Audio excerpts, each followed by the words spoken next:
This is the installation of a high flow valve for a Tokyo Marui MEU or 1911.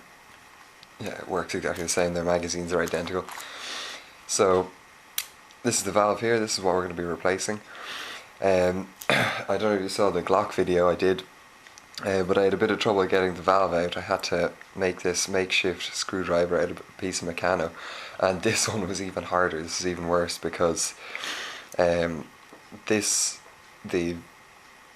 button on the valve doesn't recess into the valve at all. It's flush along the top, so it means if you push that in there, you actually can't get any grip whatsoever. So what I ended up doing, I'm sure the professional guys must have a tool that grips on either side of the valve. If you've got one in front of you, you know what I mean. That can twist it out, but I didn't have that, so I used a pair of scissors, and it worked surprisingly well. I'll see if I can do it now. So basically you just want either prong of the scissors to go down on either side of the valve and reach into the little notch.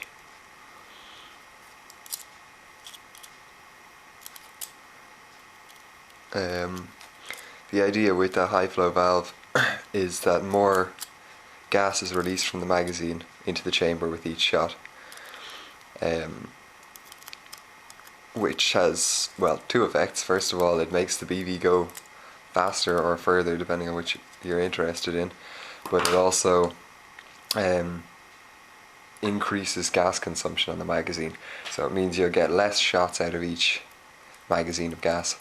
But personally, I'm only, I'm not skirmishing or anything, I'm just messing around with these at home, so I'd rarely be filling the magazine to capacity anyway, so I haven't noticed much of a difference. Alright, so this is the valve. This one is by Action. The Glock one I had was by Garter. They seem to be practically identical. I mean, the quality is almost identical. So that's the old one, this is the new one. The important thing to note, I don't know whether it really comes through in the video, is that the little hole here that releases the gas is considerably bigger on the new one, maybe 150%. That's what releases more gas.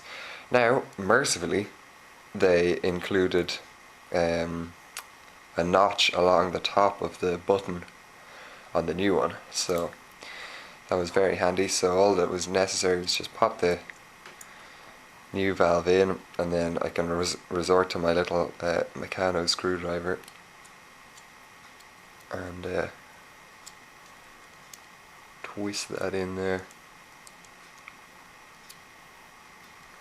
till it's nice and tight. You want it to be tight. You don't want to completely overdo it, you'll know yourself. You just want to avoid leaks. That feels about right. So there it is. So now what I'm going to do is I'm going to show a clip I took earlier on of 10 shots with the MEU, testing the FPS with the original valve. Then I'm going to show 10 shots testing the FPS of the new valve and see if we've actually got an improvement.